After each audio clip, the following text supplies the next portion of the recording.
would, to tell the story of his two NDEs and what he experienced, what he learned, and what he's learned since then. And feel free to talk about your ministry, what you're doing with what you've learned to reach out. And I really appreciate you doing this gratis for the group. You're the first NDE speaker we've had since before COVID. Katie was a medium, but you're the first NDEer, I think, that we've had.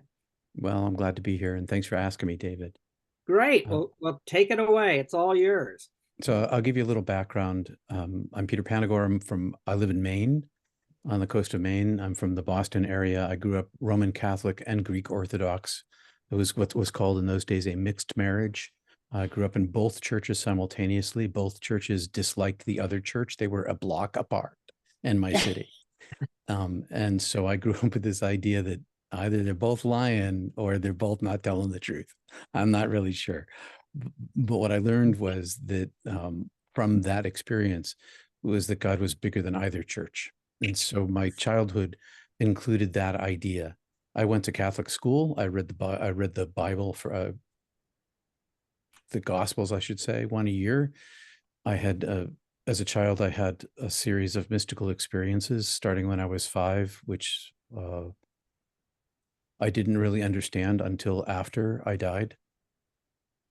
Those continued right up until the year before I died, when I was backpacking on the Appalachian Trail during my sophomore year in Western Massachusetts during the winter. So that's just a little bit of background. Oh, and I should also say, Boy Scout since I was 11, camping in all seasons on the National Ski Patrol for several years before all this happened. So I was at Montana State University as a national student exchange person from the University of Massachusetts. I was an English major. And I went out west to ski at Bridger Bowl in Bozeman, Montana, because I was on the ski patrol, and to go backpacking, and also to get away from my family, because when I was 14, my sister, who was 18, ran away. She tuned in, turned on, and dropped out. There was for those of you who are from the LSD generation, Boston was a hotspot for the cultural shift that occurred during the 1970s. So my sister was involved in that. She was an art student at Mass Art and dropped acid and disappeared. And it broke my family up pretty badly. I describe it as the loss of a loved one with no end of grief. The wound never could heal. It was always open, and it turned into festering. And over the years, the 4 years of my high school, I went to a Catholic school. Over those 4 years, I listened to my mother cry herself to sleep every single night. And then we were all told not to talk about it, not to our cousins, not to our family, not to my sister. I could never, or my brother, I could never mention my sister's name, and I could never talk to her about her with anybody, because my dad was an official in the city, and he wanted to protect us and his reputation. But what it caused was a great deal of damage. So in my junior year, in that spring, when I was out west, I didn't want to come home for break. And so I told my parents I was going to go on an adventure. I went down to the outdoor club, and I found a fellow who had a 2-week break, a 2-week planned trip to ski into the backcountry of British Columbia in March in 10 feet of snow, and live in snow caves, and then spend a day ice climbing. And Tim had just finished his ice climbing certification, so he was a certified lead climber. And I'd been a skier all my life. He talks quietly too. Am I talking too quietly? Because I can Yes. turn up my volume. Let me turn down my audio, my earphones, and I'm going to turn. Is that better? Bring the mic in better. Is that better for you? Yes or no? A little bit. Sounds good This to me. is It's fine to me. This is as loud as I get. Okay. So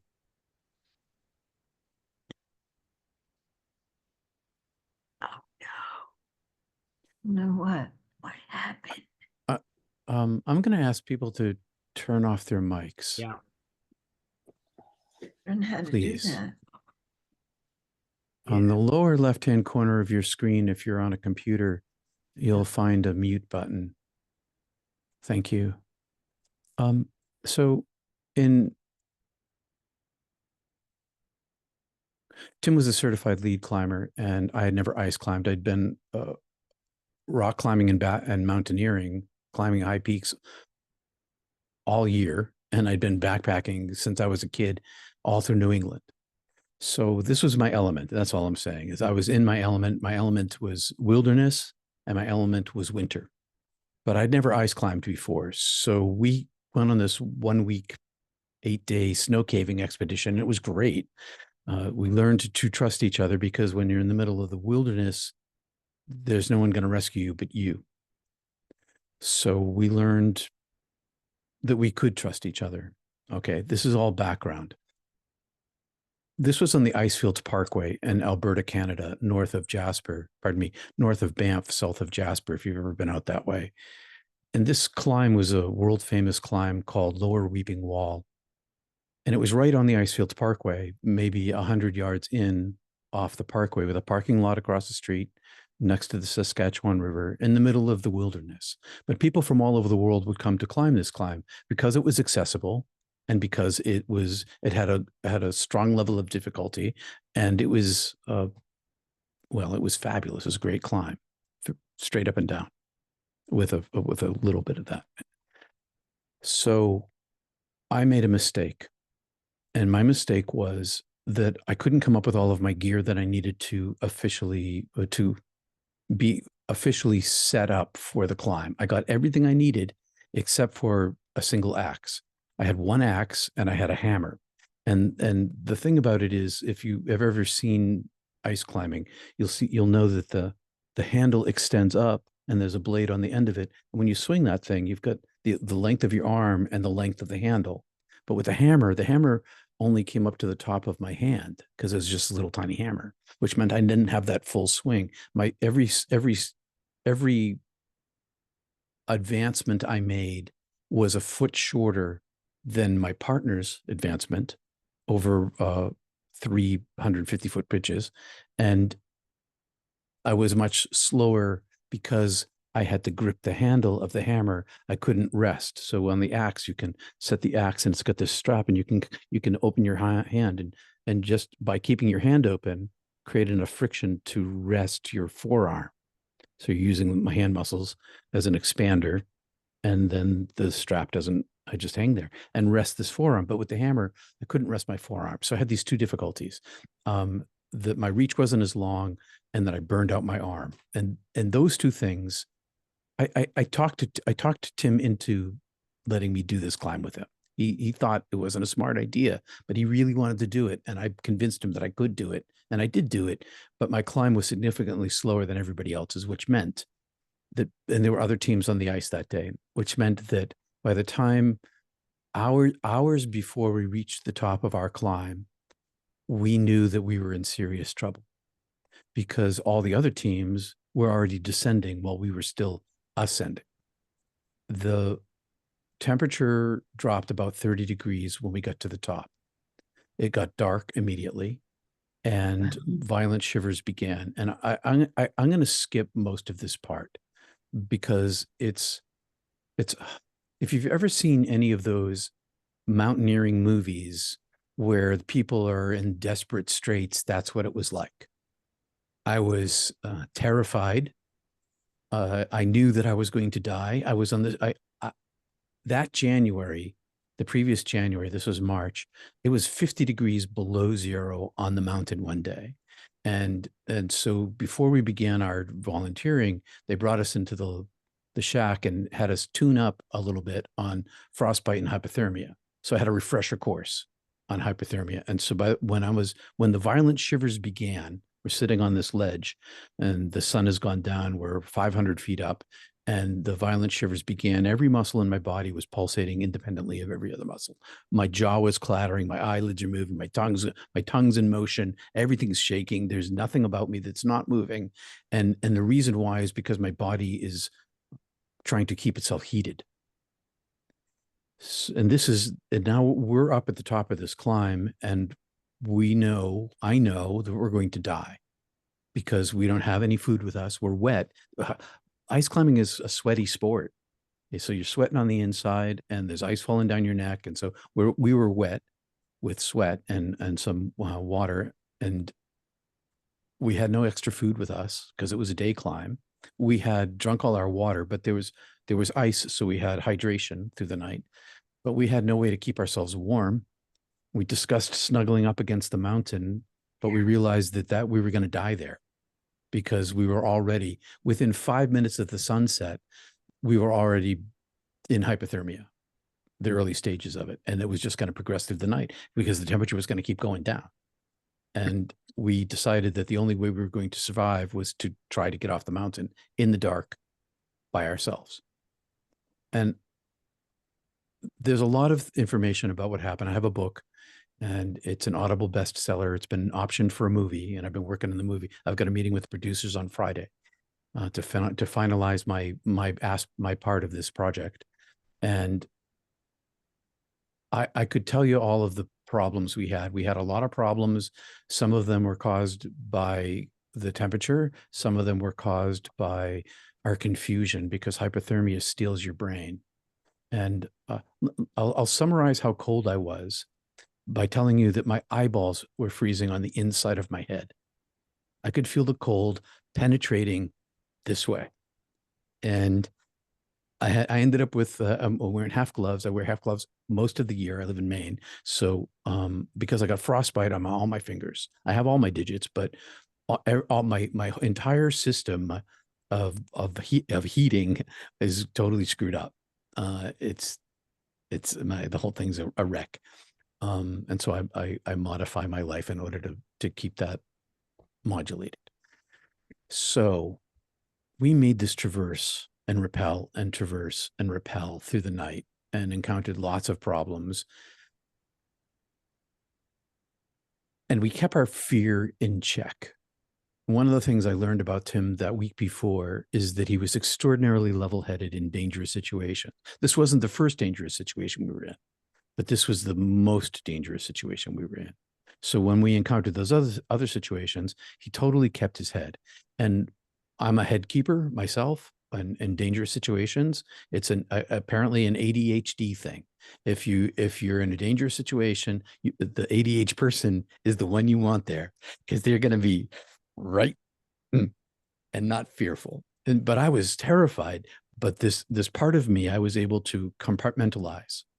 And so I put it away in a box, and I drove myself forward, and Tim did the same thing. And then just before we got to this second rappel, a change happened in me, inside of my brain. And in my brain, I went from willing myself with the force of thought to remain calm, to control my action, my motion, to speak as little as possible, because the colder it got, I had to keep moving to keep warm. But the more I moved, the more energy I expended. So I was, and plus all my coordination was, the cold steals your coordination, and it makes your muscles so stiff that they're hard to move. So it takes a lot of concentration. But there was this place at which my brain switched, and I became instinctual in a way I can't explain to you. It was like part of my brain that is so down deep inside my stem, way in my early hominid brain, kind of flipped on, and now survival became less of a willful action and more as a bodily action. My body my brain and my body were doing this more than I was doing this with my egoic self and my willpower. So we finally made it down to this last rappel. And we're on a ledge the size of a couple of tables, like a big kitchen table. And there's a wall in front of us. We're off the ice. There's granite. And in the granite, it was drilled a couple of holes, maybe about 10 feet apart, might have been, with epoxied in iron pins and rings and carabiners and straps and carabiners. So we clipped in for the first time through the night. We're not going to fall hundreds of feet down off to the side as we fight our way off in the dark. Because this is the practice climb. This is the climb that everybody does on the rock, because there's a rock aspect of it. They climb up and then they can rappel back down because it's easy. It's a place to rest. So I had the rope, And Tim was to my left, and I tied off one end of the rope to my harness, and I tossed the other side out around this corner. There was a corner with a crag, and the moon had come up about 3/4, but this was in the shadow, so it was we rappelled down this crag in the dark, and then we had to turn around this corner. So I threw the rope around that corner, and I pulled it. On the very first pull, it jammed into some rock that I couldn't see up above. Like I didn't even pull it a couple inches, and it stuck. And the more I pulled it, the tighter the wedge became. And so now our hypothermia is advanced. My feet have gone from feeling on fire, because cold is like a hotbed of coals, and had become numb.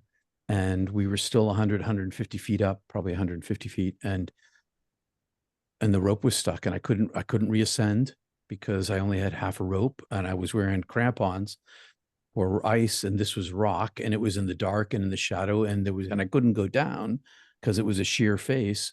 So now we're completely stuck, and we have no rope, and nobody's coming to rescue us. So I kept pulling on the rope as my hypothermia advanced, and I get to the point where I unzipped my coat, knowing better. Ski patrol knows better. Unzipped my coat because my core got hot.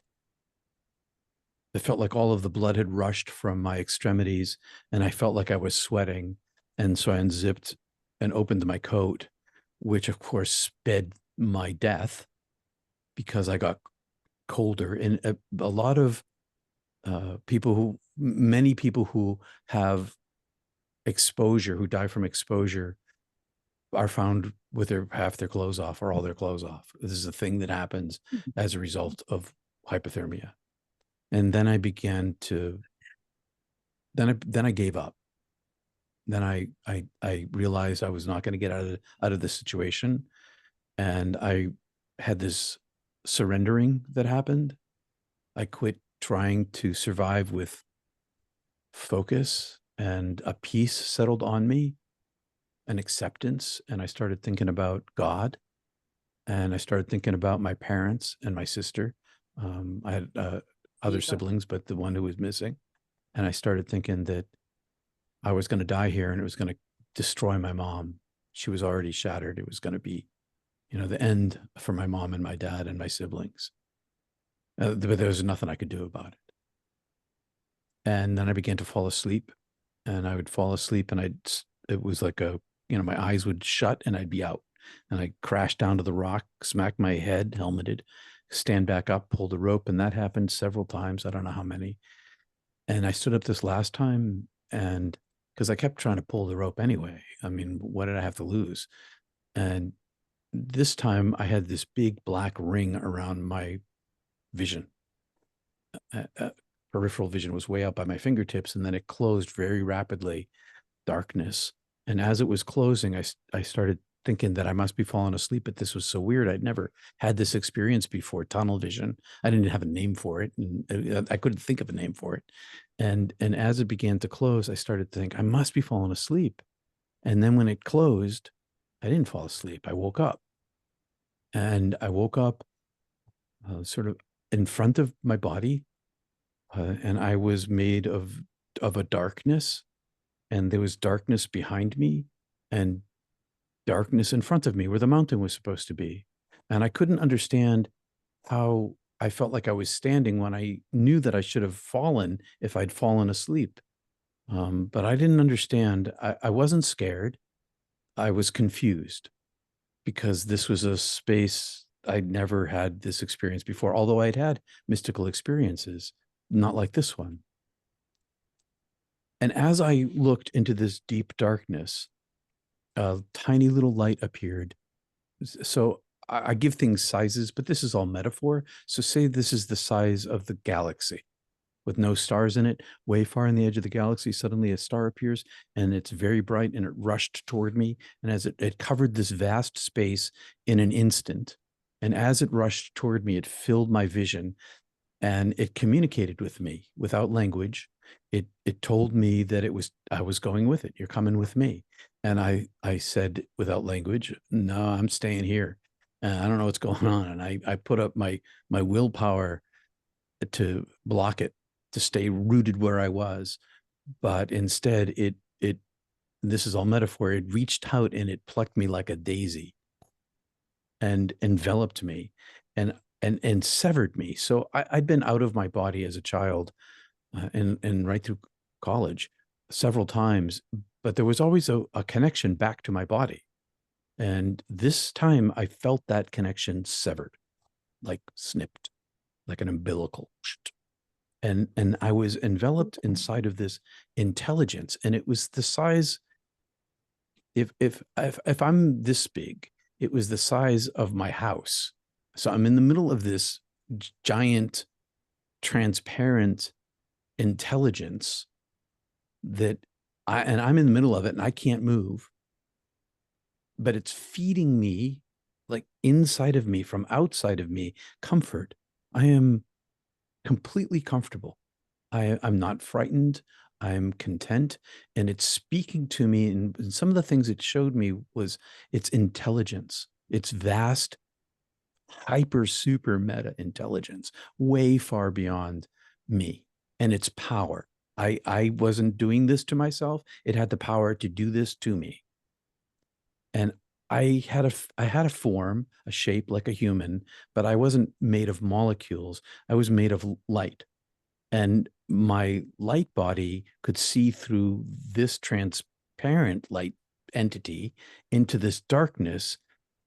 But this entity itself was entangled with this infinite. It felt like there was this long tube down to it, and it was a reduction of this infinite, and this angelic being, this intelligence, was speaking on behalf of this much more powerful being, but it wasn't separate from it. It was part of it. And I was superpositioned. I was two places at once.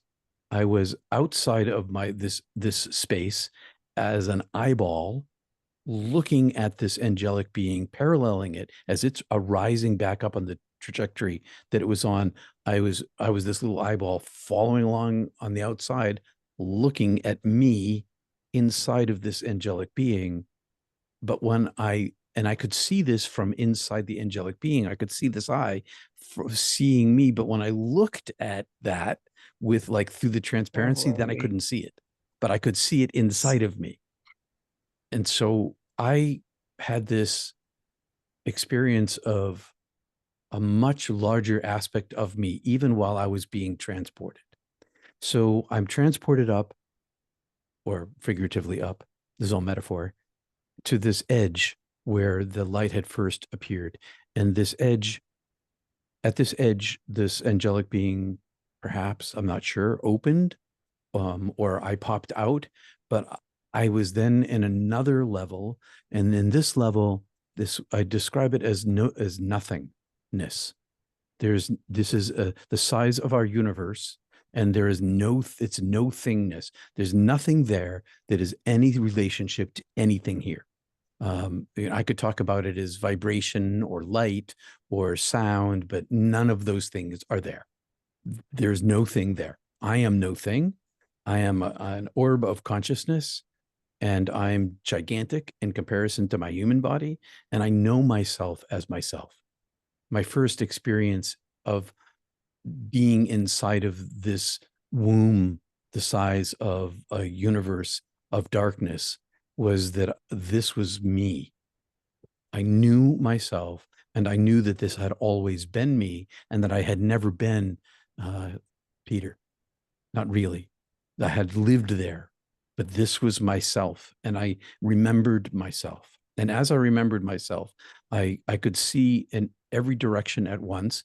I didn't have a brain in the way of my thinking. The energy of myself was the totality of myself. There was no separation between my knowledge, my self-awareness, my sensory perceptions, and my action. They were all unified as oneness. And I'm in the middle of this vast darkness, but this darkness is not like when you go into a room and you pull down all the shades and you shut off the light and you can't see your hand. This darkness was illuminated, and it was illuminated from inside the darkness itself. So it was these two things at the same time. It was this vast darkness and this illumination. And I could see all the way. It's like I had the James Webb telescope for an eyeball. I could see all the way across this universe. I could see everything, except there was a barrier. And that barrier was this greater darkness that I couldn't penetrate my sight or my intellect into, that I understood to be the edge of infinity. And so I'm in this gigantic living. So this is a living space. This space is the divine belly. It's part of the divine itself. And that became apparent to me as this went on. And out of this darkness, this big, huge light appeared. And in my book, I describe it as a gigantic doorway. But it was like a huge waterfall. And this light, it emanated, the darkness opened and the light emerged from it. And it was as big as I was. It was the size of some skyscraper. And I was the size of the front door. It was gigantic. And it was flowing white light, and it was moving toward me, because as soon as I saw it, I wanted it. It was the most beautiful, desirous, attractive, magnetic experience that I'd ever had. And it wasn't just pure white light. It was simultaneously, not flipping from 0 to 1 like in a computer. It was like in a quantum computer, where it's 0 and 1 at the same time. It's both 0 and 1, and also 0 and 1 at the same time. And at the same space, it was all of these pixels of like stars, all of the colors of all of the stars I'd seen that night, and all of the electromagnetic spectrum, and so much more. It was all visible, and they were all individuated, many, and they were all also one light. So, and it wasn't flipping from A to B, 0 to 1. It was both at the same time. And it had this flow to it, this energy of, it wasn't just beauty. It was this energy of, well, hyper attraction. And as soon as I saw it, I wanted it. And my thought was my action, and I moved toward it. It came toward me. And as I approached it, I wanted it. And so I should tell you that it had a solid surface. It was translucent and transparent at the same time, all three. So I could see the very surface of it. I could see the depth of it, and I could see through it into a tunnel that went into that deeper darkness, or somewhere.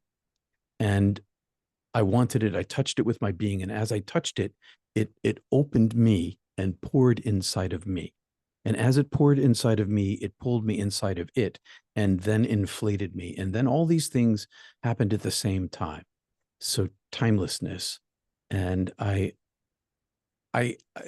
to begin, I'll summarize by saying I experienced multiple levels of my selfhood.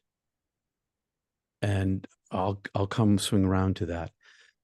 The first thing that happened was I heard my name being called, but it wasn't Peter. It was the essence of the substance of my soul being continually and constantly called into being. And having been called into being endlessly, always, but always being called into being. And I understood that my soul itself was a creature, a portion of the Creator.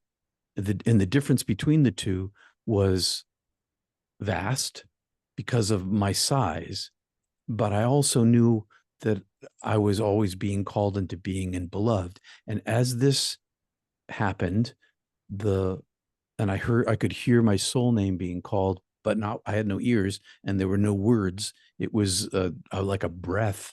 I don't know how to describe it, but as that happened, I also reshaped, as I kind of reduced down to a humanoid shape, but I was made of illumination, and I could see there was the eye of God appeared in front of me that was pouring out light and seeing me, seeing my recent life, but also not just seeing my recent life, but being me in my recent life and showing me myself.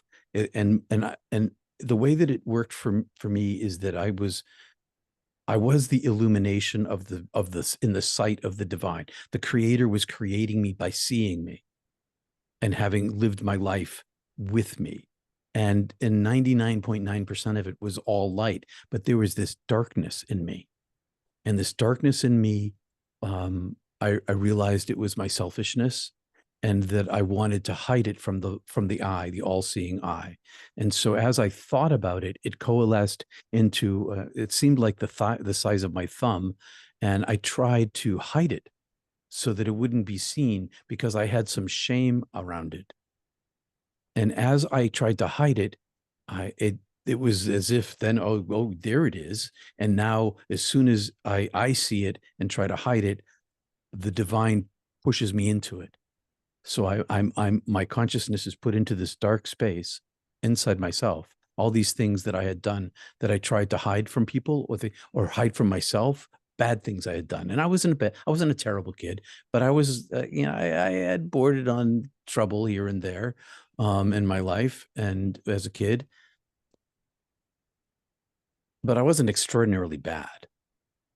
But what happened was that I went through a hell of my own making.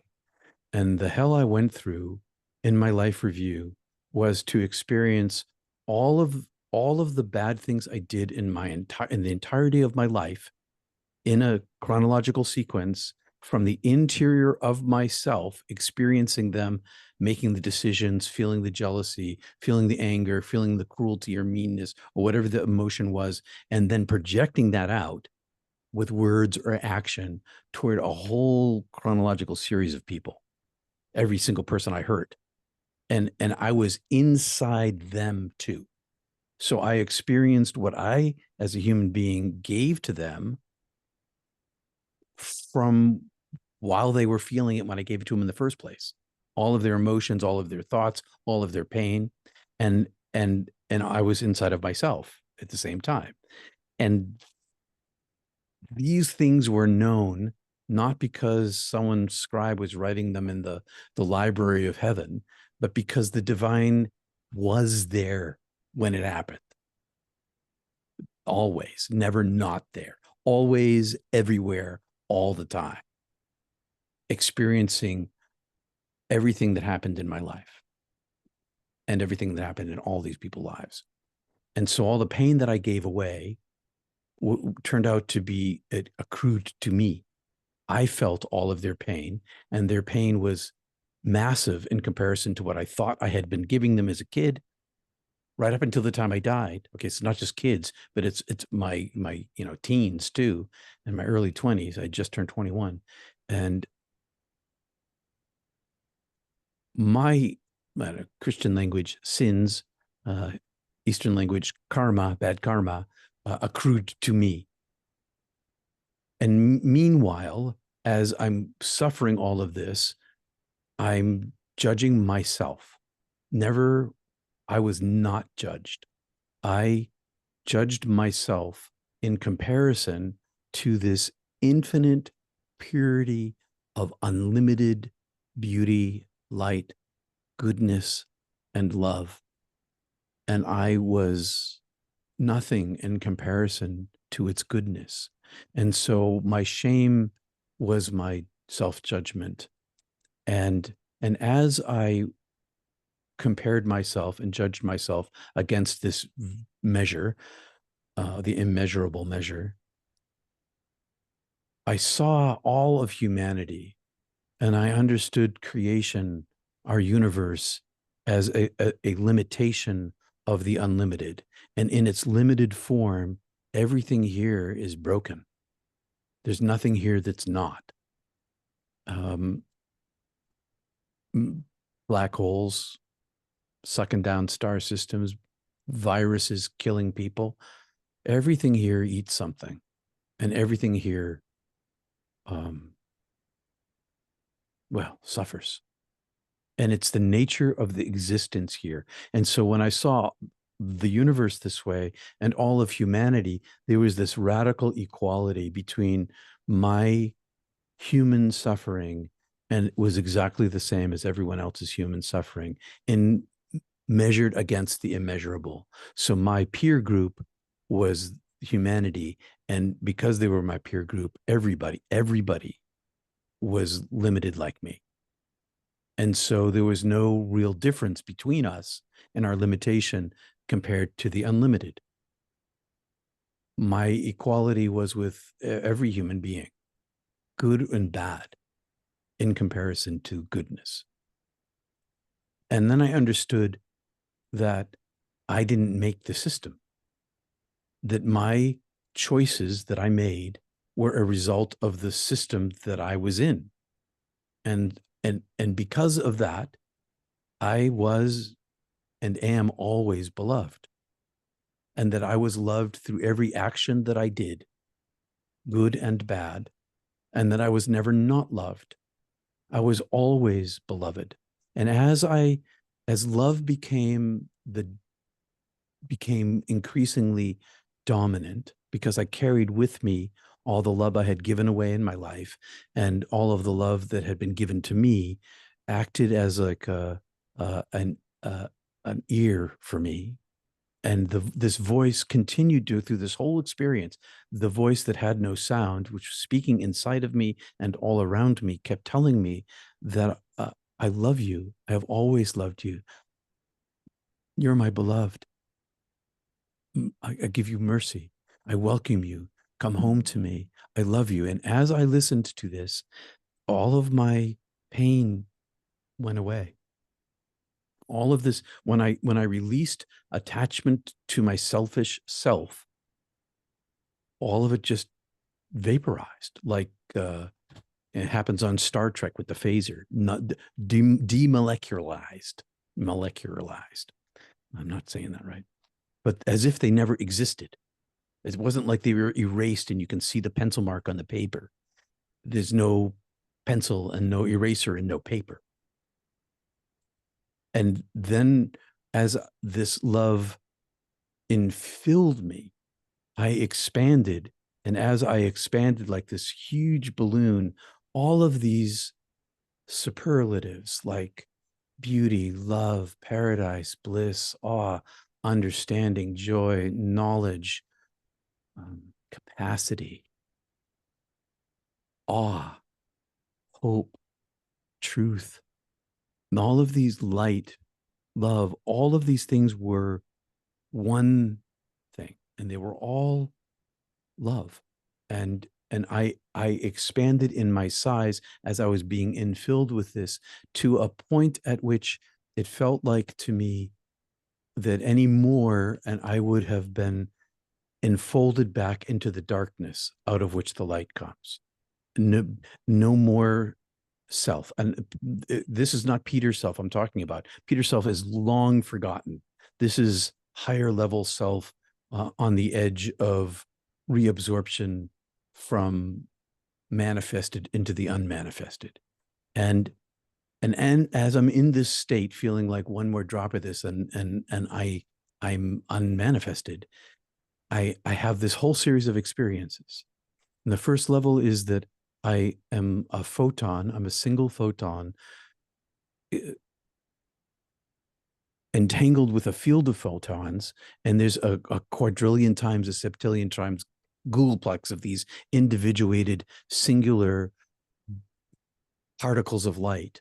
And they're all superpositioned with each other, and they're all individuated, and it's in front of me, and it extends way beyond my sight and up and down, and but not behind me. Behind me, I'm still in the outer darkness, in this illuminated darkness, but I'm superpositioned with all of these. I'm entangled with all of these, and they are the light consciousness itself, and I am a singular photon of one of the many that make up the entire consciousness that's all There is. So it's them and one again. And I am part of the them. I am part of the reduction of it. But I'm also it.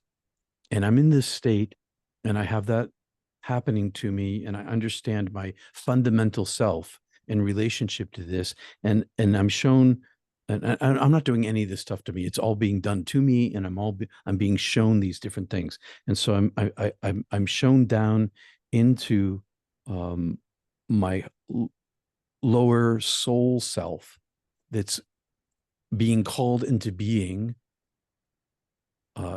by name out of the darkness, and it has this long existence from the edge of the darkness, and then there are all these lives inside of it.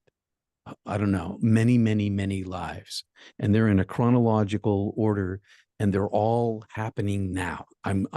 My soul is living in all of these worlds like these little tiny pearls, like a string of pearls inside of this huge loaf of bread, like strung right down the middle. And the loaf of bread is me, and the pearls I'm living inside of, but they're really not me.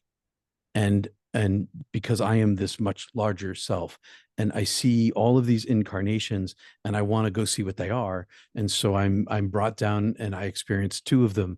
I get put into a human body, a man walking on a dusty road and under the heat with a crowd of men who seem to have having a conversation, a group conversation in an ancient language. And there are palm trees and donkeys and lower houses, like one-story houses, and people selling stuff, and a lot of people walking on this road. It's some kind of a road of main road or some kind. And I have dirty toenails, and I can see dust on my legs, and I'm wearing sandals, and I'm in this conversation. I'm kind of in the front of the group, and they're talking, and then they ask me an opinion about something, and I turn to answer. And as I turn to answer, I see them, and I'm speaking, and I'm inhabiting this body. I'm like inhabiting this body. I'm like, what the heck? And then I'm pulled out, and I'm transported like back in time along this chronology. And I get stuck inside this little tiny creature that is, I think of it as a lizard, but I don't really know, because I don't really know. It didn't have a very big brain, and the eyes were seeing an entirely different world. But I was hiding in a shadow, and I knew that I was out of the sunlight, and I was staying perfectly still because I had the sense of a predator. And so I'm like, and not moving. And then I pulled out, and the life that I had just left, Peter, was also in this continuum. And in the same way, and I don't know how this works, even though I was dead, and dead in all of these other lives, I'm not dead in them. They're still going on in this timeless place. And so this massive part of me that's been reinflated, that these other experiences are happening inside of, I get shrunk down again to a more human shape. And I say to the voice, am I dead? And the voice says, yes, you're dead. And I say, well, I have some connection back to my parents again. I can sense them. And I say, well, what about my parents? Life's going to be terrible for them. And the voice is telling me it's time to come home, but sweeps me across this womb to this like energy field where heaven ends and our universe begins, and pokes me a little bit out, and I see our universe and all of these quadrillion galaxies, and my view is turned back toward the beginning of our universe, but not just like the Big Bang, but also always in the now, always being created. And there's the eternal darkness is there, and that I can't see into, and it's light is pouring out of it, out of the darkness, and this light is moving into the shape of like a web or a net, that out of which this net is forming, and like an encrusting all over this net is our universe itself. And so in the core of every aspect of our universe, every micron and superstar is the divine light itself that undergirds, is the substrata of everything that there is. And all of our universe is made of this light that's constantly being poured out into the shape of what exists. And as I'm looking at this, all of these other universes are popping out of the darkness and like flying up into other spaces. And there's universe after universe after universe. And the darkness then expresses belovedness of me, the size of its infinite self, and all of these universes and our universe and the heaven I'm within, and all of it is this belovedness aimed right at me. And I understand this, that I am loved not just unconditionally but infinitely beloved and beloved, and that all was, is, and will be well because of this immense love, because everything is made out of this love and everything unfolds back into this love. And my vision was then shifted to our solar system, and I could see Earth like a hologram around a sun, our sun, and there was shadow on one side and light on the other. And I could see all 7 billion people, and inside of them, every person, every single person, no exceptions, had this golden fleck of light inside of them, this small gold flake. And it was so illuminative, I could see it everywhere in everyone, but nobody else could see it because there was this big fog around the earth and people just couldn't see it in other people. But it was still there. And the voice said to me, in the way that I love you now, with this immense, infinite, unconditional love, I have always loved you, and you will always be with me and well with me in your eternal nature. And this is true of every single human being. Because all is made of my love and nothing is lost to me. Everything unfolds back inside of me because everything is me. I love myself, and I love myself and all there is. And then my parents' faces floated up, mom and dad A, mom and dad B, and I could see the lives they would live without me and the lives they would live with me. And the comparison was extraordinarily great pain and just pain. And I could see the end of their lives. At the end of their lives, they became like I was here in this state of bliss. And I understood that the length of their life was the snap of the fingers. And I understood the same was true of my life, that the length of the previous life, Peter, was just that long. And because I'm in eternity, it's nothing to me. Time is nothing to me. And the voice says to me, why don't you stay here? Because they'll be here soon when their lives end.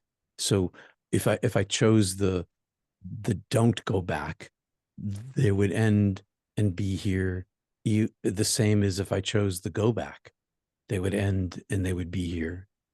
So why go back? The voice says to me.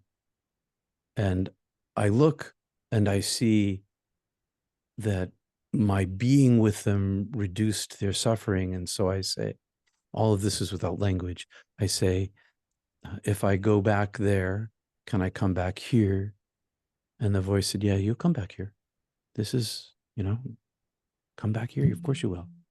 I say, then I choose to live my life. And the voice says, you won't live your life, and throws me out. And as I'm thrown out, I'm compressed. I'm inside of this angelic being again, but I'm being densified. I'm being made more dense as we travel further from heaven. And there's a beam of light that's paralleling us. And I turned to see the beam of light emanating from the great darkness, but I couldn't see into the darkness, just the light beam coming out of it. And the voice said to me, as I was reorienting myself to see forward, it said to me, choose light, choose a life. And this beam of light was in the center of 1,000,000 doorways, like flower petals laid against each other. And the light was intense in the middle and faded to almost darkness, almost, but not quite, at the very outer edges. And all of these doorways were lives for me to choose from. And when it commanded me, it didn't ask me, it commanded me to choose. I chose light, but I also chose some level of humanity. I remember thinking creativity. I made a series of choices, and as I made these choices, a door opened and I went down this tunnel. And it wasn't in the intensity of the light, but it wasn't far from the light.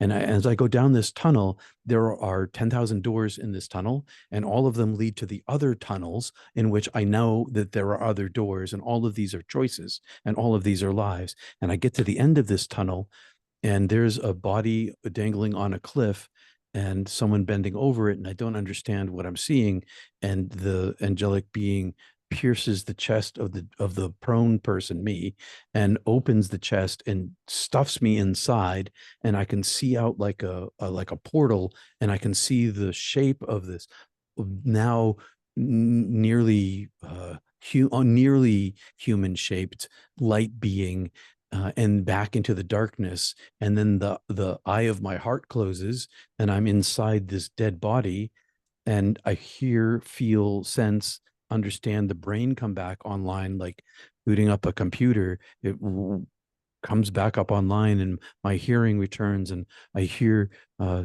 as language resolves for me, as I begin to understand, don't die, don't die, don't die. And my entombment in this body is filled with the suffering of my physical mortality and my materialistic body, that I was terrified of being entombed in here, and regretting my decision for leaving my disembodied true self. And as I listened, I opened my eyes, and he was looking down, screaming, don't die, don't die, don't die. And he's panicking and he's crying, and I open my eyes, and he sees that I'm looking. Takes him a minute or so to see this. And I thought you were dead. I thought you were dead. He hauled me up to my feet. And then the rope came free. We repelled, we self-treated for hypothermia in the tent, and I became an entirely different person. And over that period of time between 1980 and 2015, when I had my second NDE from a congenital heart thing in my family, a widowmaker heart attack, in between those years, I changed my life entirely. I didn't go to graduate school in architecture, as had been my plan and my family plan for the family business with my dad and my sister. I went to divinity school to study mysticism, in order to try to figure out what had happened to me. I kept this a secret for 20 years, and I practiced Kriya Yoga, which I discovered through the Yoga Sutras, Patanjali and Yogananda, and I studied Western and Eastern, mostly Western mysticism for my 3-year graduate degree. And then I got ordained in the United Church of Christ because of the dean of students, who was my independent study professor for all the years that I was studying mysticism, which is not something they teach at the divinity school. I was taking classes around the university. She talked me into becoming ordained minister because she saw I was volunteering. I was doing all sorts of volunteer work, and she talked me into becoming a clergy person. And I decided that I needed a job. I was going to, but by this point I was aiming for an additional degree, a doctoral degree in mysticism, and work at a university. But she talked me into trying out ministry. And so I got ordained, and I figured that I could hide in the church and continue my mystical studies and my Kriya Yoga and my centering prayer practice, which I didn't mention.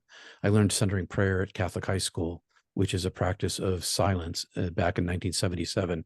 And it became and it still is, the root of my salvation here, centering prayer practice and Kriya Yoga in combination. The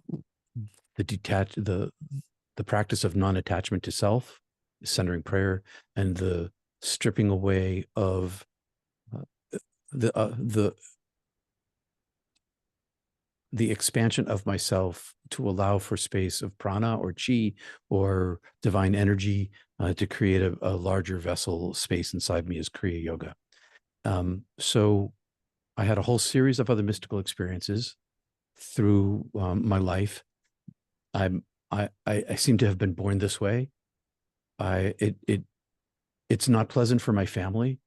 It's been difficult for my kids. I love my kids. They love me, but I'm difficult to live with. I came back with a single belovedness.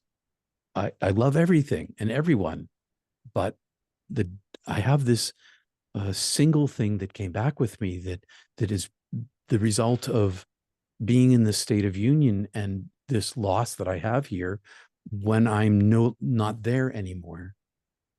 So I worked my practice very hard. I had a series of mystical experiences. I was a minister.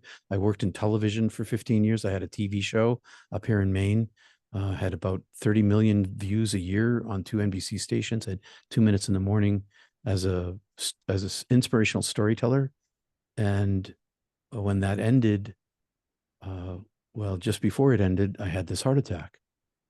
So in 2015, I ran 5K the day before, and I was on Cape Cod, my family, Cape Cod folk. So I was on the Cape visiting my parents, and I decided to come back to Maine and go sailing. Somebody had given me, my life is filled with all these crazy things. Someone gave me a sailboat. I got recruited to I got recruited to this television job. Crazy magical things happened to me. And so somebody gave me a sailboat and gave me a mooring, and so I had the sailboat, and I went to go sailing that morning, but it was so foggy that I couldn't even see the boat on the mooring. And so I decided to go to yoga class instead. And I'd been practicing yoga for all my life. And so I went to this class where a friend of mine was the teacher, and it was August, and the class was packed, and I was late because I was going to go sailing, and it was filled with summer people. I live in a resort town. It's also a fishing town and a poor town and a rich town. It's this real mix. And a lot of summer people were in the studio, and I knew some of the summer people. I knew a lot of the local people, and the teacher friend of mine set me up in the doorway. So she opened the door, and I was like half in the room and half in the hallway. And as soon as I got there, just as class started, and she's known that I've been a yogi for years, and she knows that my yoga is different, and she allows me to do my own yoga, even in the class. So I get in a downward dog, and I am sweating like I can't believe how hot. Part of my yoga practice, part of the prana of my yoga practice is that my prana gets so hot that my hands heat up, my feet heat up, my whole body heats up, and I radiate with this. And so I'm not a big fan of hot yoga because of this prana thing that I've got. And so, but I was like, it's a hot day, but I didn't build up any prana yet. And why am I sweating? And I was like, wow, God, I was like sweating buckets. So I thought, oh my chest hurts. I should lie down. And I used to live on this island on the coast of Maine. And on the island, I was in the ambulance corps. I was a volunteer licensed ambulance attendant. So I'm lying down on my back, and I'm thinking, oh, I'm having a heart attack. That's what this is. My dad in the early 80s had a heart attack, and they life flighted him to an experimental hospital where they shot him up on the helipad with an experimental drug that saved his life and unblocked his heart enough so that he didn't have any damage. My sister, the sister who vanished, died in 2007. We thought she was murdered in Miami Beach, but it turned out she wasn't murdered. She had a heart attack. My grandfather died on my birthday of this widowmaker heart attack. So we get this thing in the family. But I wasn't going to get that because I was super Mr. Fit guy.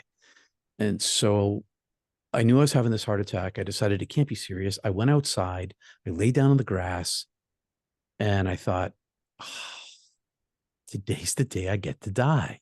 And so from 1980 to 2015, every day I'm practicing my interior practice, but I'm also praying every day, take me home. I made a mistake. I'm sorry that I came here. This place is terrible compared to this unlimited beauty. Take me home, take me home, take me home. And so I'm lying out there. I'm like, oh my God. And I'd been telling my wife, I'm not going to kill myself, although I'd been suicidal for a long time. I'm not going to kill myself because I didn't make me. I know I'm a creature. I don't own me. But the first chance I get to go, I'm out of here. And so I'm like, this day was the most joy. I've had 2 children born. I got married, and there was joy in those occasions because of love. But this joy was more comparable to the joy that I felt when I was dead, because I felt like I was finally going home. But then I decided, oh my God, I got to at least try to stay alive. We had just rescued my daughter out of an abusive marriage. He had gone off to Afghanistan. Terrible, terrible, terrible things happened to him over there. And he came back not very good. And so we had just rescued her. The baby had just been born. And I thought, I should probably try to stay alive. So I tried to sit up, and I couldn't sit up I lay back down, and I was out of the class for 30 minutes or more by the time the teacher came out. And maybe even more. I don't even know how long, a long time. And she asked how I was. I said, well, I'm Romy. I'm dying. She said, "Nah, you're not dying. Look at you." I said, "Yeah, Romy, I'm having a massive heart attack right now, and I can't. I tried to get to my car, but I can't." She offered to call the ambulance, but I said, "Nah, these guys are going to have to come in from all over town, get to the ambulance bay, get rigged up, and drive down here. I don't have that much time, I don't think." And so I convinced her to get one of my summer buddies, woman who summers down below my house here, to come out and drive me to the urgent care. So we get to the urgent care center. I know all the doctors and the nurses because I was the minister in this town, and it's a small town. So I walk in the door, and I called ahead, told them what was going on, and they rush me into X-ray. They pull me back out, and now everybody's got fearful faces on them. And the doc tells me I have 100% blockage in my widowmaker, and survivability rate is 5%. And I have an hour and a half drive to the catheterization lab at the major hospital in Portland, Maine, on a summer's day in the middle of vacation land on a Saturday. And he said, "Do you want? I have a decoagulant." He held up a needle, and asked him what it was. He said it'll probably maybe give me a 3% trickle through in that 100% blockage. So I said, "Yeah, give me that." So he gave me that. And then he said, "I've got morphine." And I said, "No, no morphine." It felt like an elephant on my chest, but morphine makes me sick. I'd had morphine in my life, and it makes me sick. And I didn't want to be vomiting into my oxygen mask in the back of the diesel ambulance. Okay. So it was like a bad setup. And then he said, "What are you going to do?" I said, "I'm going to meditate on my pain." And he said, "What?" I said, "Yeah. So it's not that hard to do. And if you focus on pain in your body with your breath instead of a chant, you just use the pain in the place of the chant, and you bring your breath to the spot of pain and your mind to the spot of pain, you separate from the pain. You lift above the pain. And as long as you're in this state, you can't feel the pain." And I've been doing this my whole life. And so I was like, "That's what I'm doing." He said, "Okay." So they load me on the gurney. My son shows up, and he's in his late 20s, and he leans in on me, and he looks me in the eye, and I read his face. I look into his eyes. I read his soul. I see he's scared. He's confused. He's afraid. I'm going to die. He doesn't know what to do. And it turns out, as he's shaking my hand, looking him in the eye, the doc had told him, "You better say goodbye to your dad, because your dad's going to die on the way." Because I was already outside the golden hour by the time I'm leaving the ambulance in the ambulance, and I got an hour and a half ride, and I've got a thing that only 5% of the people survive. So my son was saying goodbye to me, and then my wife was standing next to me, and I'm squeezing her hand, and I look up and I smile at her and I wink. I'm like, "I'm out of here. Sorry, honey. You know that this has been my plan," and off we go. And I meditate the whole way. And when you're meditating, you can hear everything that's going on around you. So I'm listening to the paramedic talking to the driver, and so I hear all this stuff. And then she gets on the radio, and she calls ahead to the catheterization lab, and she says, "We're losing him. We're losing him. We're losing him." And I open my eyes and I look up at her, and she's on the radio, and I see fear and panic in her face that she's going to lose this guy in her ambulance. And then she looks down at me with this, and she sees my eyes are open, and right back in her professional, "I'm going to take care of you," paramedic professionalism. And as soon as I look at her, my pain is monstrous. So I've got to go back inside in my meditation because I can't take it. So I dive back inside myself. And when I go back inside myself, I'm not inside myself anymore. I am outside myself. And my self is like this cavern, this dark cavern that I've come up out of, and I'm in the tunnel. And I know that I'm in the ambulance, but I can't see the ambulance because I see the tunnel, and down the tunnel comes my friend, the angel, this angelic being rushing down toward me, saying, and speaking in the plural this time, welcome home. We've been waiting for you. Come to us, come to us. And it's radiating joy. And it gets down to me, and it doesn't envelop me this time. It kind of like grabs my hand, if I had a hand, and I start going along with it excitedly, and I'm not confused this time. I know what's going on. And I get partway up the tunnel, and I'm like, wait, let me think about this. I should check out to see if everybody's okay before I go. So I turn around and I go back into the cavern of myself. We hadn't traveled up very far. And I look around and I see my son and I see my daughter, I see my granddaughter, and I read that my son is just really not ready for me to go. My granddaughter, my daughter, we had just rescued her, and this guy had been, there was some violence and other bad things, and I didn't trust him, and I was afraid for her. And then I could see the baby, and I could see my granddaughter's life with me and my granddaughter's life without me. And I realized that she needed me.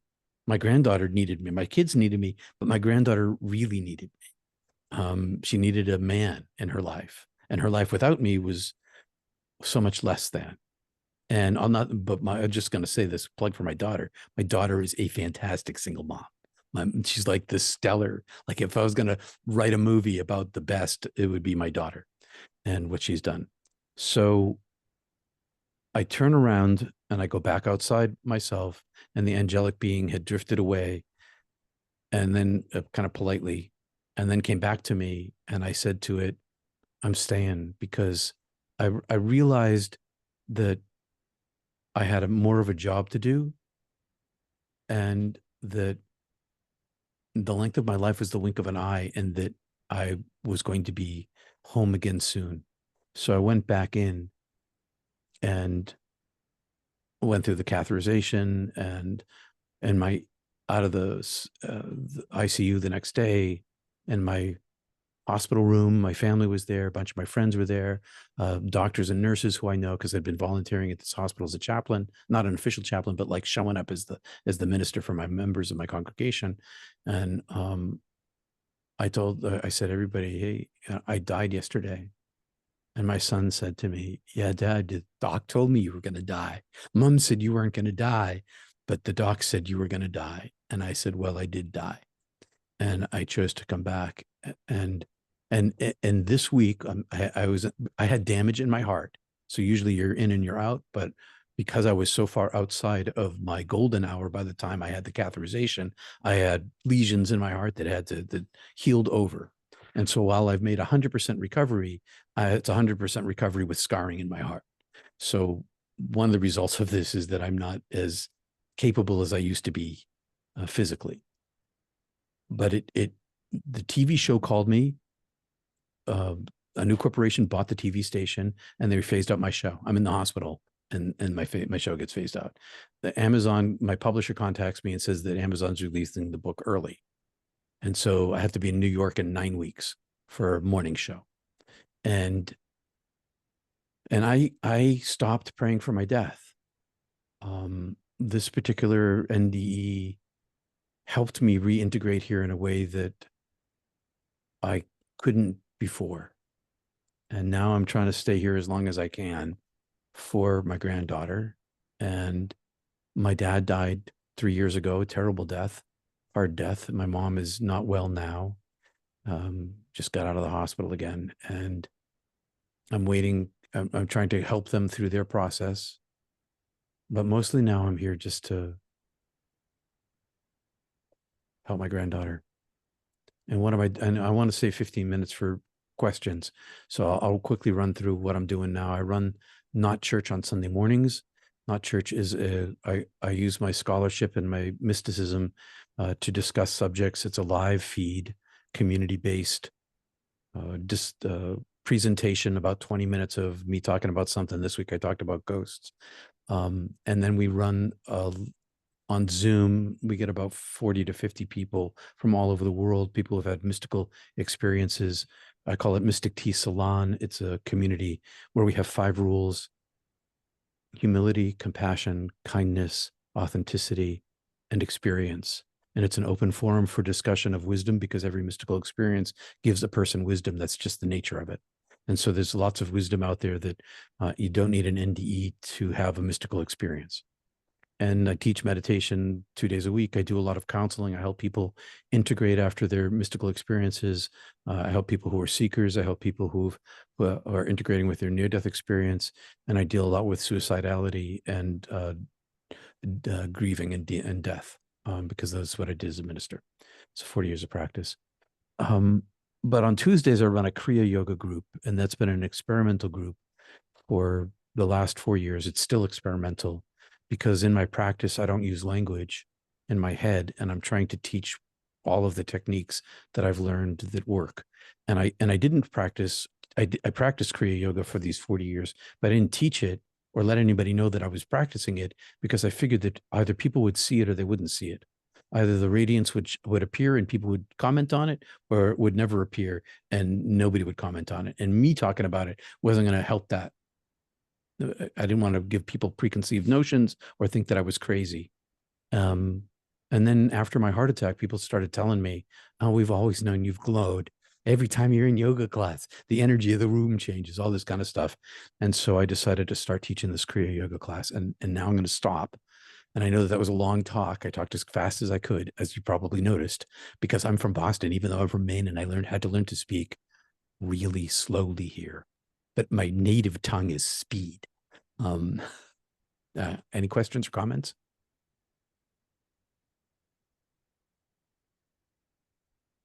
I have a question. Yes. You may have covered this and I might have just missed it, but you talked about going through, with your first experience and kind of re-experiencing all the pain or that you had caused other people in darkness. Did you also then get to experience all the joy that you brought to others as well? Not in that kind of way. When the experience of my life review began, 99.9999% of me was this illumination of light. And so that was enough, but no, I didn't re-experience any of the good stuff in per se. And I think that I experienced the darkness because I tried to hide it. That's my guess. I don't really know that, but as soon as I tried to, you can't see this, don't look behind my back, don't, I attracted myself to it, I think. But, in the end, none of those things were attached to me. They were all gone. Healing and wholeness and wellness of being are words that do not even approximate what I experienced. The bad stuff I did didn't matter. Gone. Only goodness was left. Thank you. I've got a question. Actually, two questions. Why when you were making your first climb and you knew you were behind, why didn't you guys turn around? Because you can't turn around. Oh. You can turn around when you're backpacking or hiking, but when you're climbing on ropes, you can't turn around. There's no safety that will protect you on a descent. So you have to follow the route. That's why they call them routes. The route is up and the route is down. And it's sort of like you can't ride a bicycle without balance. It's that integrated into the sport. Wow, I never realized that. And my second question is, when people have these experiences, is there a percentage of people that come back and they are so miserable that they do commit suicide? Or yes, I know some people who have taken their own lives. I went through probably 20 years of depression, and suicidality. I thought about killing myself on a regular basis. And it wasn't because I hated this life. It wasn't despair. It was longing. It was being unrequited. It was knowing the beauty on the other side so far outweighs this place that's all I want. And yeah, a lot of near-death experiencers. There's a lot of downsides to NDE. I know a lot of people were like, I want one too, but no, I can tell you right now, you probably don't. And one of them is depression, and that's a pretty common thing among near-death experiencers. And another one, at least for me, is I'm not attached to this world. And I've practiced non-attachment to my own egoic self. That's a sort of different thing. But I never really fully came back here. I'm still above myself. I experience myself on a daily basis inhabiting my body. I look at my hand and it looks super teeny tiny to me and weird. There's this disassociation for me that has impacted primarily all of my relationships. And it's and that's what I was talking about earlier, is that it's not been easy for my family to live with me.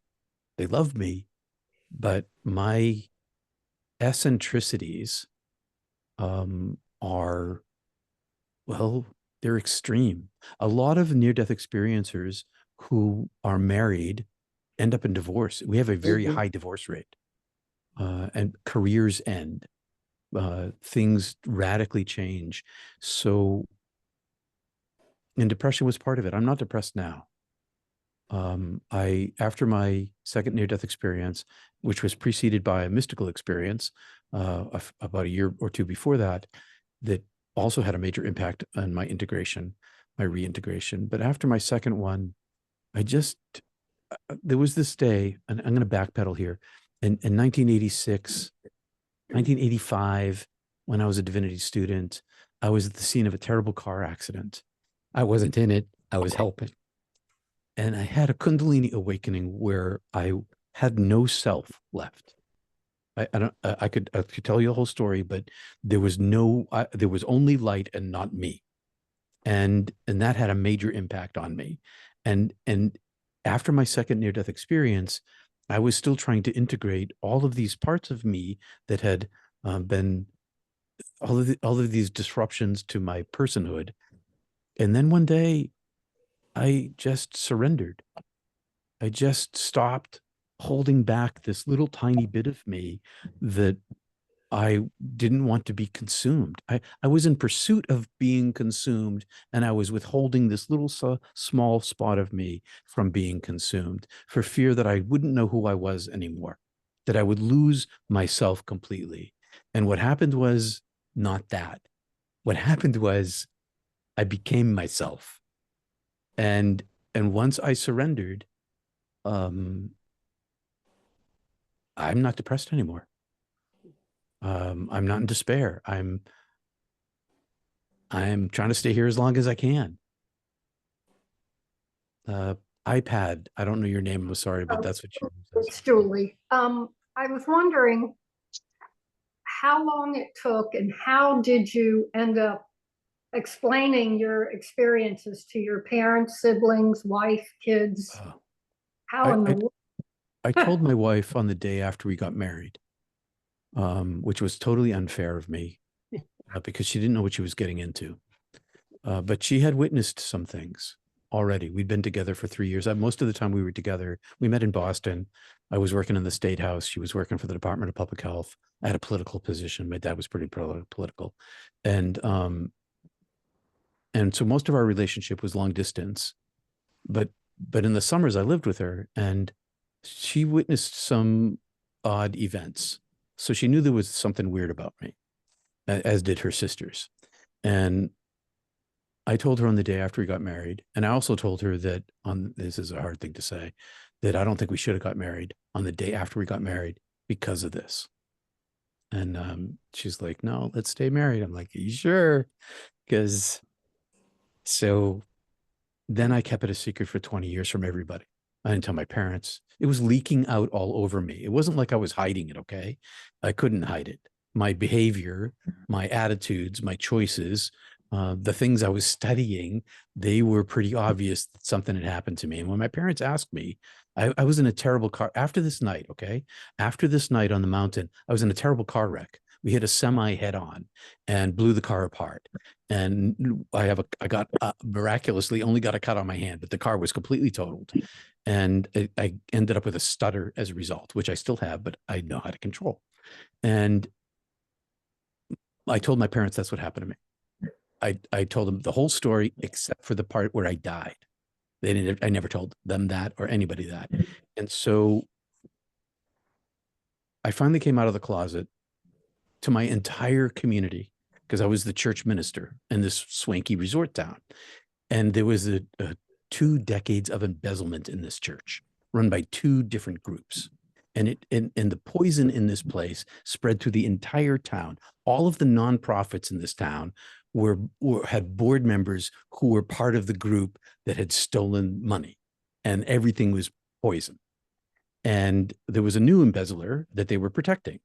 And when we finally, they tried to destroy me publicly, professionally, financially, personally, defrock me, you name it, because I never worked for them. I worked for God. So, and you can't kill me, so you can't really hurt me.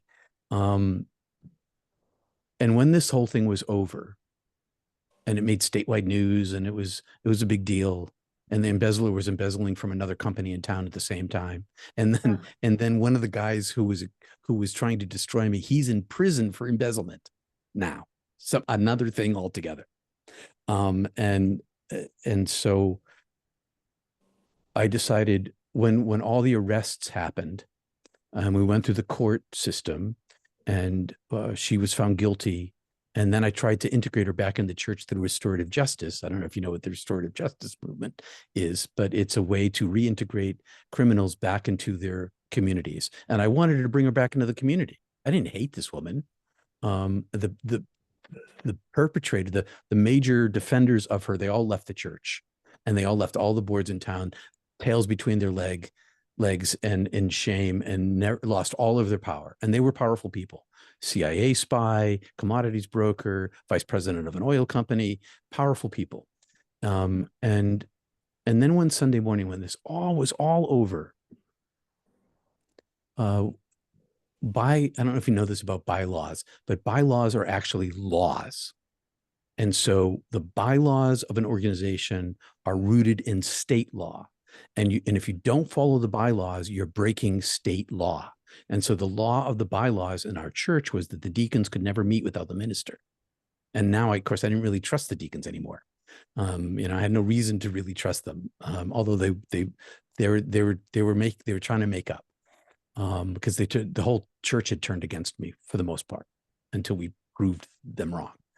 And so I walk into the sanctuary one Sunday morning, and there's all the deacons having a meeting without me. I'm like, WTF.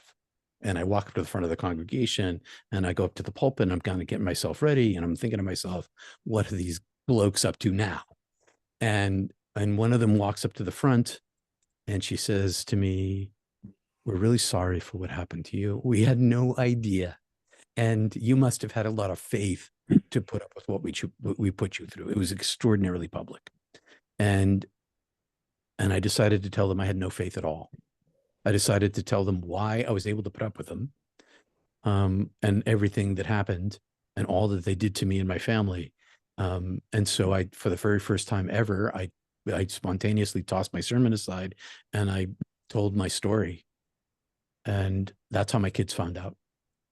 And that's how my town found out. And that week, 5 or 6 other near-death experiencers who were hiding in my town, not telling anybody. At this point, people weren't talking about it. It was everyone was afraid that they would be judged insane, or just really kooky. And so I told my church, and then I began another mistake with my kids.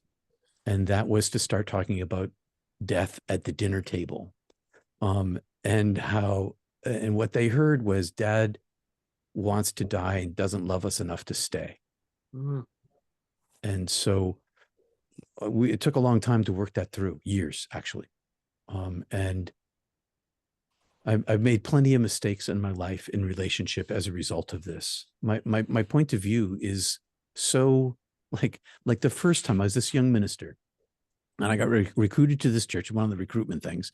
And my senior minister is like the best minister in the entire state of Connecticut. His grandfather, his dad, and they're just wonderful, beautiful people. And and he recruited me as associate. And he was out of town, and the church got a call, and there was a suicide, and it was a high school student. And the kid had come home, found the dad's brand new Beamer, took the Beamer out, totaled it, found dad's .38 revolver, and shot himself in the head in the house, in the garage. And so I get the call, and I'm brand new. I'm like 5 months into this job, and I don't know this kid. And I get the call, and I go over there, and I'm sitting in the living room with mom and dad and the aunt and the uncle and somebody else, and everybody is like, you met unimaginably distraught. This is like the day after. And I sat down on this is how silly I was. I sat down on the coffee table, which I guess people don't sit on coffee tables. So I sat down on the coffee table to be close to the mother who was sitting on the couch, and I grabbed her hands, and I'm trying to like have a heart to heart. And I said to her, he's okay. He's well. He's in the light. And they freaked out that I had no compassion for them. And I was saying that their son was better off dead. And the brother-in-law literally dragged me out of the house and threw me out the door and told me never to come back. And they left the church. And I began to understand, I'd been masking all my life since this happened to me, that I needed to mask even more and study people better so that I could approach them where they were. But my youth group at this church, about 20 years later, that was the first place I had a speaking engagement for my book. And a bunch of the youth groups showed up, and, they're all in their 30s and professionals, doctors and lawyers and executives and all sorts of stuff. And they said to me that we always knew you weren't telling us something. You were the most unusual minister we ever had.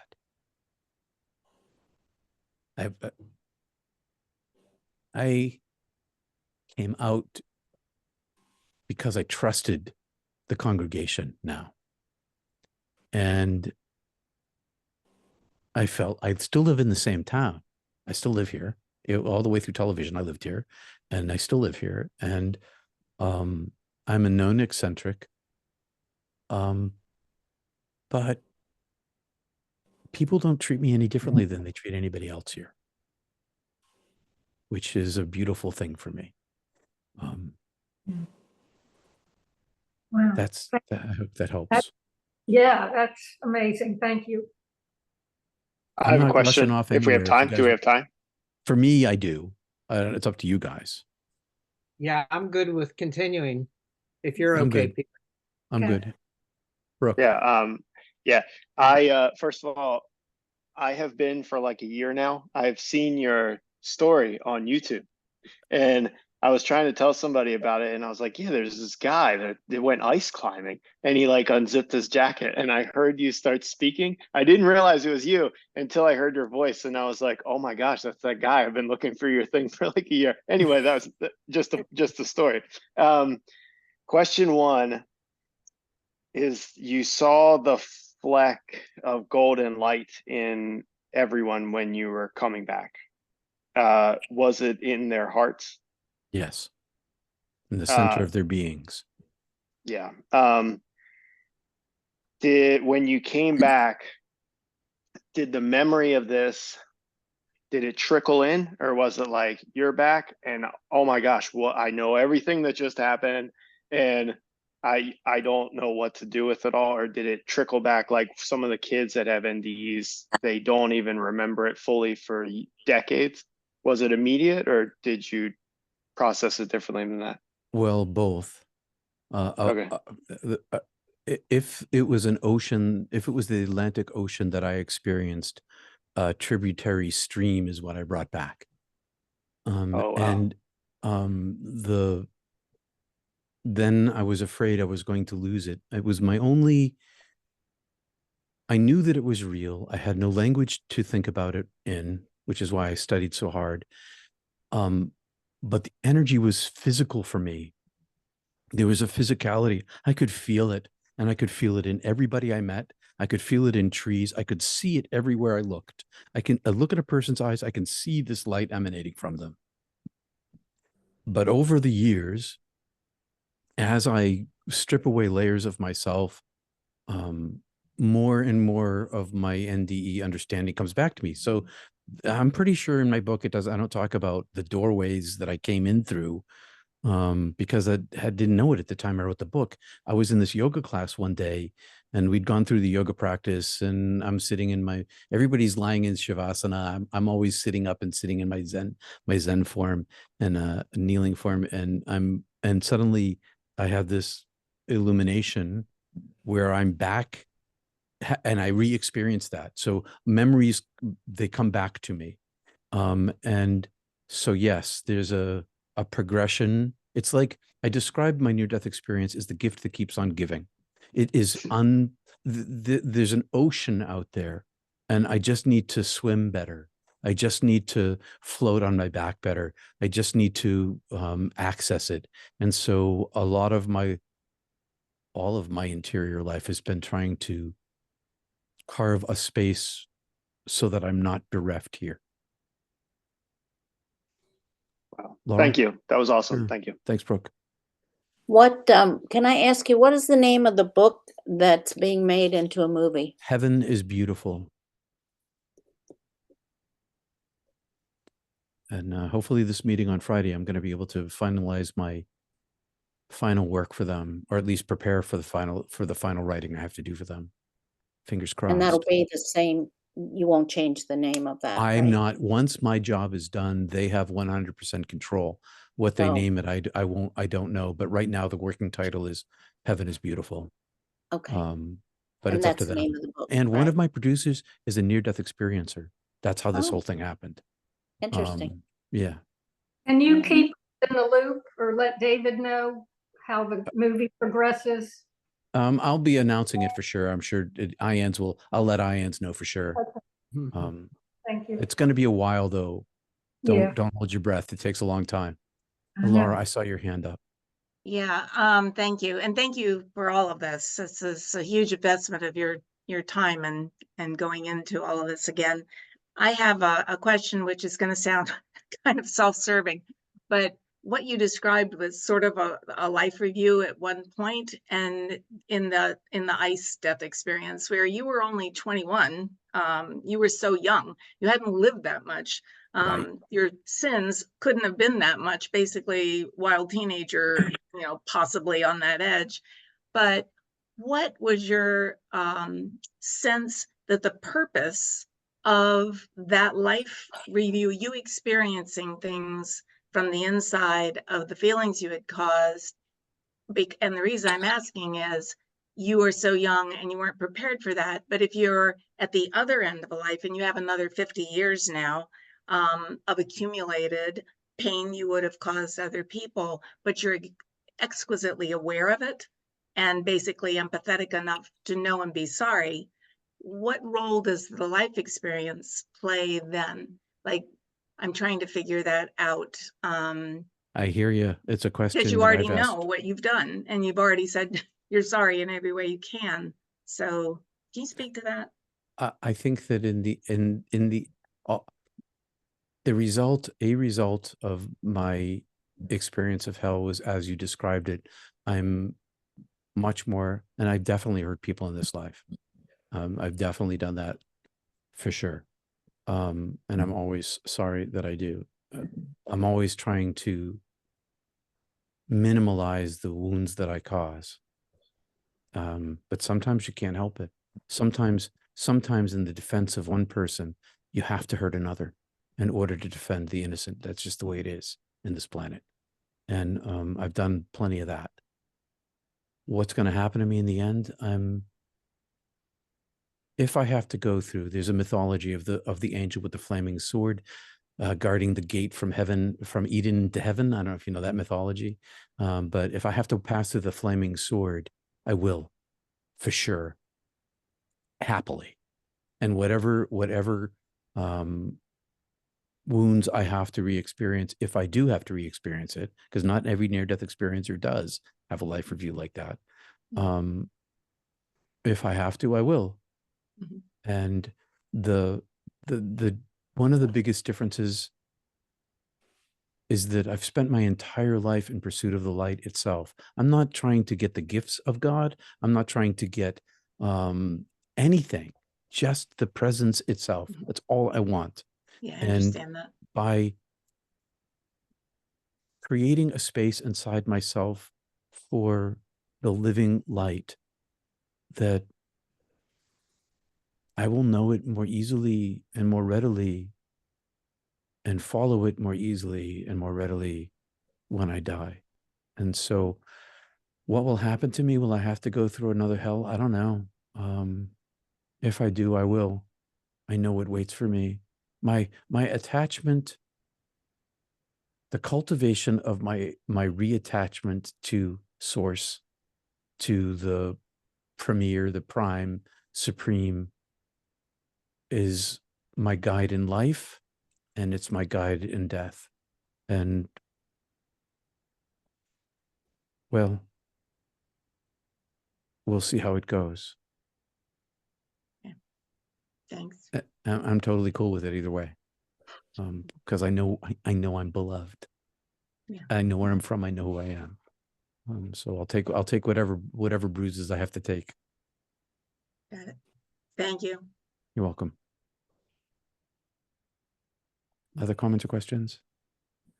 Well, I have one. Just overall, your sense of purpose of life here, and did you get a sense of any specific purpose that you set out for yourself incarnating here? I work for God. That's my job. When I was 5 years old, my very first mystical experience was that.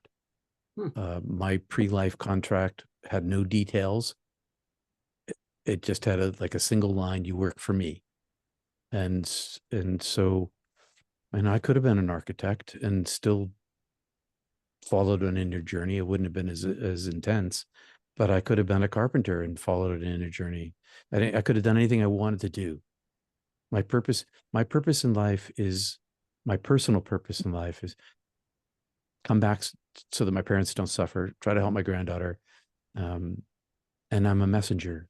I knew that as I came back, that my job was to not so much speak about it, even though speaking is what I have, but to try to be it the best I'm able to be it, not in my personal life, not as my personal Peter, full of flaws, but to allow enough space inside me that the light can show itself. And that's my purpose. And I'm just passing through here. I know my insignificance, and I know that's really hard for some people to hear.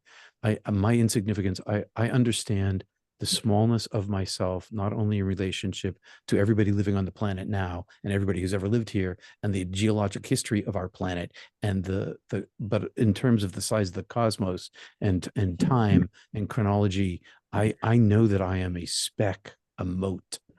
And so that gives me a lot of liberty to pursue whatever I want to pursue. And what I want to pursue is the oneness of being, and try to be of assistance to people who are also seeking.